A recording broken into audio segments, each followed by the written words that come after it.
The Kingston Symphony's Ligeti and Tchaikovsky concert, happening on Sunday, February 9th, will give us a glimpse into the sound worlds of three extraordinary composers. From the sumptuous satisfaction of Goulet's Symphonic Chocolates to Ligeti's Titanic Violin Concerto and the emotional depth of Tchaikovsky's Symphony No. 6, the Pathétique. Joining me in studio to tell us about this latest Kingston Symphony masterwork is violinist Andrew Dicker. Welcome, Andrew. Thanks for having me. Well, I did a little bit of homework, so I listened to the pieces, and boy, oh boy, have you guys got your work cut out for you. That we do. Particularly in the second section. But first of all, the symphonic chocolates are just that. They're nice little appetizers. They're about 3-4 minutes long, maybe. My favorite is the coffee-infused chocolate. It's a good choice. And a good chocolate. Yeah, and it's kind of the most spirited of them for obvious reasons. So that's a good place to start. But then we get into the Georgi Ligeti. And I know there's some debate about how you pronounce the name, but I'm going to go with your suggestion of Ligeti. Boy, you guys are going to have your work cut out for you on that one particularly. For those who know film, of course, Ligeti was used by Stanley Kubrick a lot, particularly in 2001: A Space Odyssey, and he's very avant-garde. So tell me a little bit about this piece. Well, definitely it's on the avant-garde side, but it's a really interesting piece. It kind of goes in between these moments of more experimental sound and then these moments of just kind of what you'd call more traditional sounds. A melody. A melody, so to speak. Some harmony too, here and there. But it's a really interesting work. I've been, I teach violin, so a lot of my students will often ask, what's the hardest piece to play on the violin? And this is certainly on the top 10 list, I think. Most people would put that there. It's got really interesting instrumentation. We're actually one per part on the violins. All the string players actually get their own individual part, which normally with an orchestra you'll have the first violins and the second violins, and they might play divises where a section might play top note and bottom note, but usually there's a group of people all playing the same thing together. And in this case we've got 5 violins, I think it's 3 violas, 2 cellos and a double bass, and everyone's got their own notes to play. And which violin are you? I'll be on violin 4.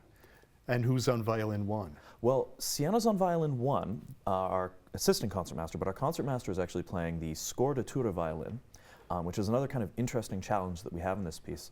Our concertmaster and our principal violist, Grace, will have different tunings for their instruments. So normally on the violin we tune our strings G, D, A, and E, and on the viola C, G, D, and A.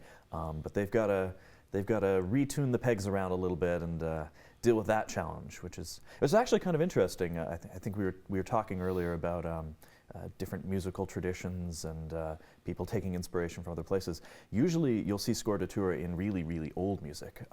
Heinrich Bieber, for example, was a German composer from the 1600s who did a lot of that. He wrote a whole set of sonatas that each one had a different tuning system. And he's kind of pulling that old technique and putting into a really modern context, which is interesting. The Ligeti takes a lot of like Hungarian folk melodies and inspiration from a lot of different sources from Ligeti's life, and puts all together into one piece.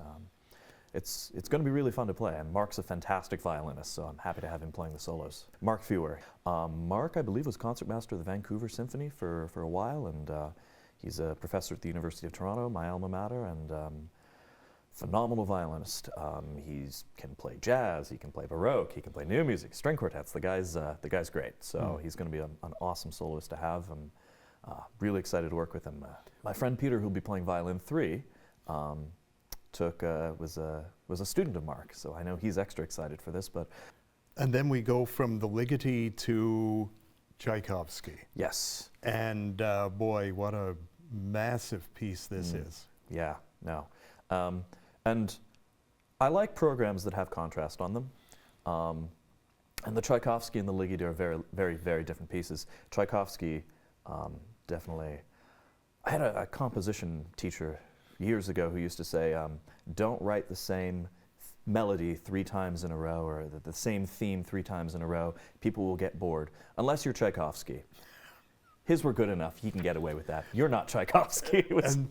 And the cool thing, as a sort of a casual classical music listener, is when you listen to a piece and then you go, hey, I know that theme.